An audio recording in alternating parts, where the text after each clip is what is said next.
যে বিএনপির প্রেক্ষাপট থেকেও যদি বলেন যে তাদের একজন নেতা হচ্ছিল দেশের বাইরে, আরেকজন হচ্ছিল শেখ, তাদের জন্য তার জন্য অবশ্যই আপনারা সুস্বাস্থ্য কামনা করেন, কিন্তু এই পরিবেশ পরিস্থিতিতে বিষয়টা আসলে কেমন হয়েছে?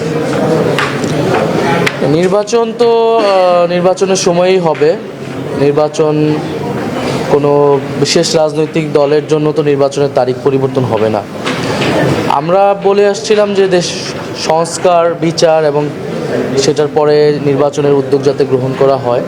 তখন আমাদের এই অবস্থানকে বারবার বলা হয়েছিল নির্বাচন বিরোধী, আমরা নির্বাচন পিছাতে চাই, কিন্তু আমরা কিন্তু আসলে সেই ধরনের কথা কখনোই বলিনি এবং আমাদের অবস্থান এখনও একই আছে।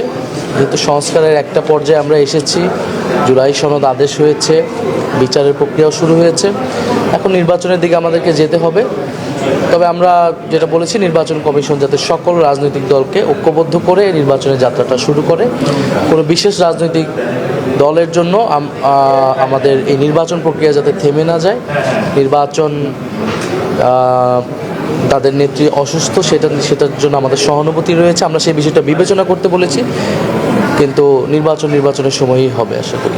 আমরা একটা বিষয় দেখছি যে এনসিপির পক্ষ থেকে একাধিকবার একটা কথা বলা হয়েছে যে একটা দল রয়েছে যে আসলে সংস্কারের বিপক্ষে অবস্থান নিয়ে রেখেছে এবং সবচেয়ে বেশি জোটের যে আলোচনা, সেই আলোচনায় সবচেয়ে বেশি এসেছে বিএনপির নাম।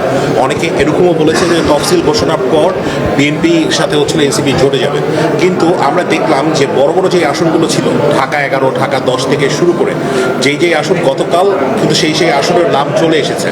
এটা আসলে কি প্রমাণ করে? আবার ইন দ্য মিন টাইম আমরা কিন্তু দেখেছি গণ অধিকার পরিষদে যারা রয়েছে, রাশেদ খান প্লাস নূর, তাদের ক্ষেত্রে কিন্তু সেখানে কোনো প্রার্থী দেওয়া হয়নি।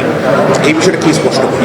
এই বিষয়টা এটাই স্পষ্ট করে যে এনসিপি কারোর সাথে কোনো প্রকাশ্য বা অপ্রকাশ্য সমঝোতা এখনো পৌঁছায়নি এবং বরং মিডিয়ায় এই ধরনের তথ্য অপতথ্য প্রচার করে আমাদের একটা নেতিবাচক আমাদের সম্পর্কে তথ্য প্রচার করার চেষ্টা করা হয়েছে। কিন্তু এনসিপি আসলে তার মতো করে নির্বাচনী প্রস্তুতি নিচ্ছে, প্রার্থী যাচাই বাছাই হচ্ছে এবং আমরা অতি দ্রুত সময়ের মধ্যেই আমাদের প্রার্থী তালিকা আমরা ঘোষণা করব এবং আমরা বলেছি যে আমরা আমাদের রাজনৈতিক এজেন্ডা নিয়ে আমরা আগাতে চাই।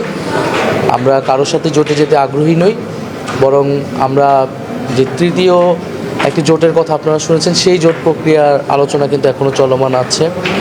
ফলে আমরা যেহেতু নতুন ধারার একটি রাজনীতি আমরা করতে চাই, যেখানে গণতন্ত্র এবং একটি অর্থনৈতিক ন্যায় প্রতিষ্ঠা হবে বাংলাদেশে, আমরা মনে করি যে পুরাতন পন্থী যে দলগুলো রয়েছে, যারা এতকাল বাংলাদেশে রাজনীতি করেছে এবং যাদের বিরুদ্ধে নানা ধরনের অভিযোগ রয়েছে, জনগণের তাদের প্রতি সেই আস্থাটা নিয়ে জনগণ নতুন সম্ভাবনা দেখতে, নতুন নেতৃত্ব দেখতে চায়।